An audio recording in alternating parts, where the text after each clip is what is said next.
In my initial review on X, I described Fantastic Four First Steps as a movie about very smart people which was made by very dumb people, so it requires the audience to switch their brains off in order to get any enjoyment out of it. And in a subsequent live stream, I put it at about the same level as Thunderbolts. But I'm not able to switch my brain off, and the more I thought about Fantastic Four in the hours since I saw it, the less I like it, and the more it is starting to piss me off. I'm about to break down why, and be warned, there will be spoilers.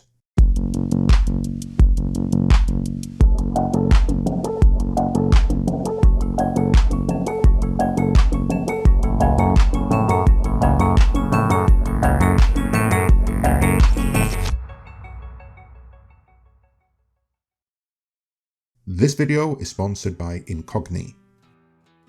The Fantastic Four has special significance to me because Midnight's Edge's first claim to fame, if you will, was our coverage of Josh Trank's Fant 4 stick, back in an era when we were pretty much the only ones around exposing the behind-the-scenes troubles before they went mainstream. At that time, fans wished nothing more than for Marvel to come in and seize the rights and do Marvel's first family, and more importantly, the Rogues Gallery, justice. Little did any of us realize that exactly 10 years later, we would get our wish, only the monkey paw version of it. Because Marvel had lost their way, and First Steps should be significantly much better than Fant 4 stick from a decade ago than it is. And in my book, even Rise of the Silver Surfer from 2 decades ago is better than First Steps, Fart Cloud Galactus notwithstanding. Because Galactus looks amazing here, I will grant that. But that doesn't help when the movie is filled with so many other annoyances, which I will break down presently. But before that, do you know what else is annoying? Getting random calls and texts with unsolicited offers, and you're getting those because private vendors bought your data from dubious data brokers. And all you got out of that transaction was annoyance, because you are the unwitting product. In the US in particular, your data may even end up in public search sites, and health insurance companies are known to use some of that data as determinants of health, meaning your documented online activity may actually increase your rates.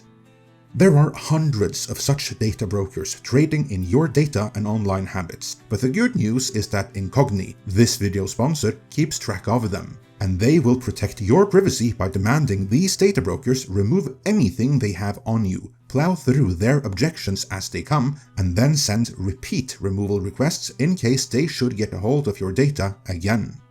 The whole process is automated, so all you have to do is create an account, grant Incogni the right to work on your behalf, and kick back and relax while they do the work for you, keeping you up to date with the progress every step of the way. And since this video is sponsored by Incogni, we naturally have a deal for you. Use our code MIDNIGHT at the link in the description, and you'll get 60% off an annual Incogni plan. So head down to the description and get your data protected now. With that, let's break down Marvel's Fantastic Four First Steps.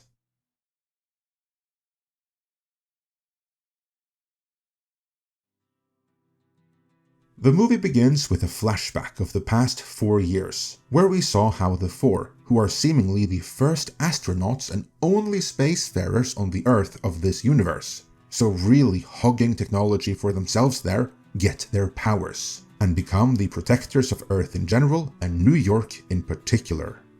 We see glimpses of their many adventures over the years, and are told how Sue Storm single-handedly brokered a peace treaty with Mole Man and Subterranea. That's as girl boss as she gets. In the movie proper, she is a well-developed character. And on that note, the entire cast is fine and have good chemistry with each other. And for those that wonder, Pedro Pascal does as much with the role as anyone could given the script. Though he should have shaved, and I can see why at least 3 other actors passed on the role. Because this read is a genius of the dumbest order, which can happen when dumb writers try to write smart characters. Because they can't actually write anything smarter than they are themselves. And this movie suffers greatly under that. But more on that in a bit.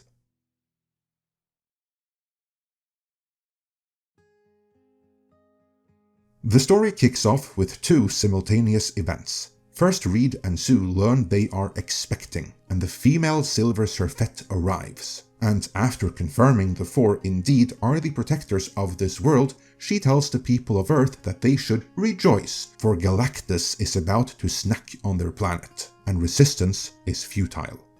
The whole world takes for granted that the Fantastic Four will take care of this, and indeed, they track the Surfette's energy signature to a distant planet, take their spaceship into space, and hook it up to the faster-than-light drive that is waiting in orbit, which is pretty impressive, since the first spaceflight ever on this world only happened a mere 4 years earlier. They encounter Galactus, who helpfully does not destroy the faster-than-light drive they leave just outside his ship. And upon scanning them, Galactus learns that the child Sue is carrying has the cosmic powers needed to take over the Galactus handle and hunger, so he can retire or something. Anyway, Galactus says he will let the Earth live, but in exchange, he wants the baby. The four are horrified at this and flee back to Earth in the faster-than-light drive Galactus helpfully allowed them to park just outside. Sue gives birth along the way home, but when they get home is when the movie started losing me.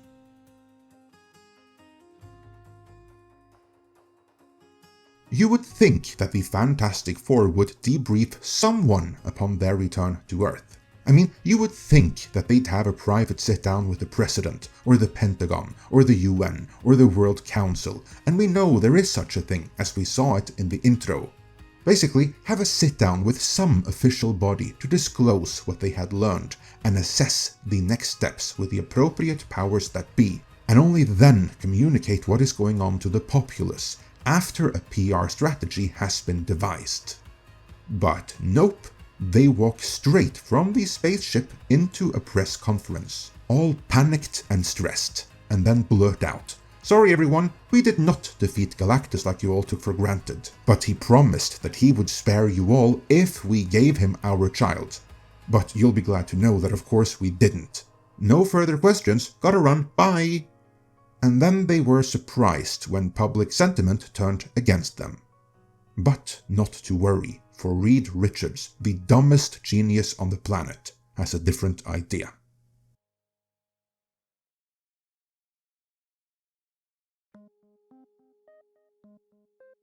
You see, earlier in the movie, Reed invented teleportation, and he was able to teleport one egg from one table to another in the same room. So obviously, all he has to do is scale that up, and he can teleport the whole planet away.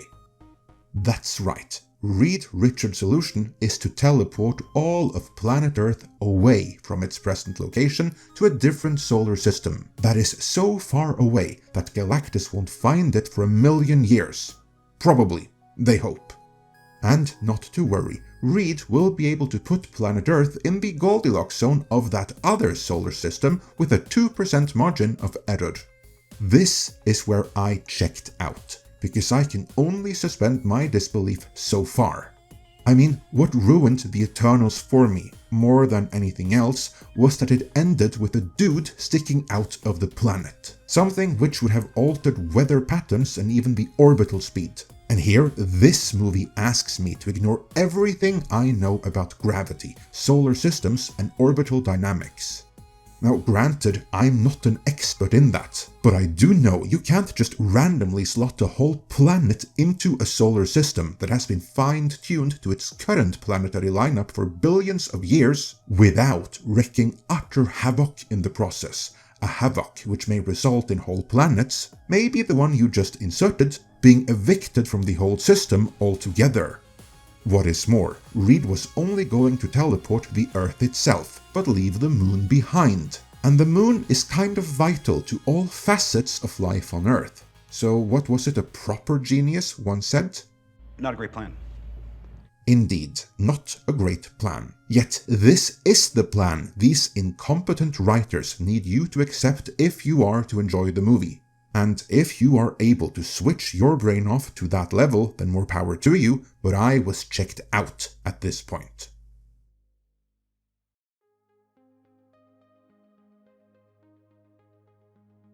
To carry this plan out though, they had to build teleportation bridges all over the world, and they had to act fast, because Galactus is coming, and had already reached Jupiter.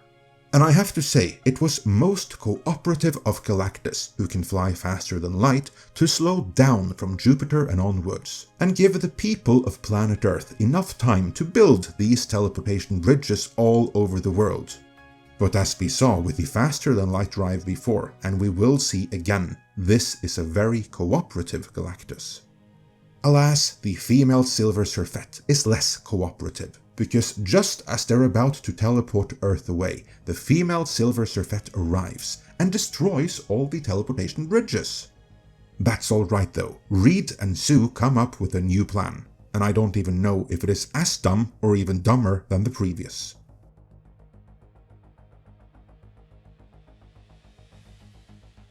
Reed and Sue decide to use their newborn baby Franklin as bait and put him in the middle of Times Square, I think it was, and then trust that Galactus himself will come out of his ship and stroll there through the streets of New York to collect the child. And then, when he is in just the right position, open a teleportation field for 30 seconds and push Galactus into it, sending him all alone to the further regions of the universe without his ship, so he'll be stranded there.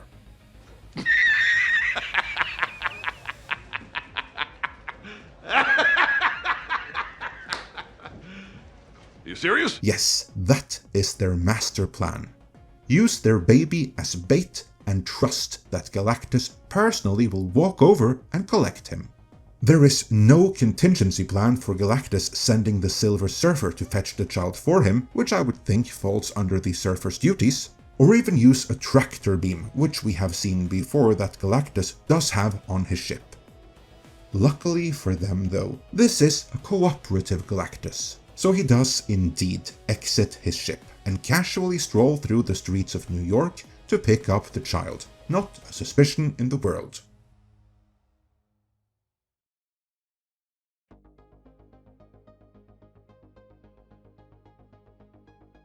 Meanwhile, Johnny has learned the language of the Silver Surfette and how she sacrificed herself to be the herald of Galactus so that her child and her world could live.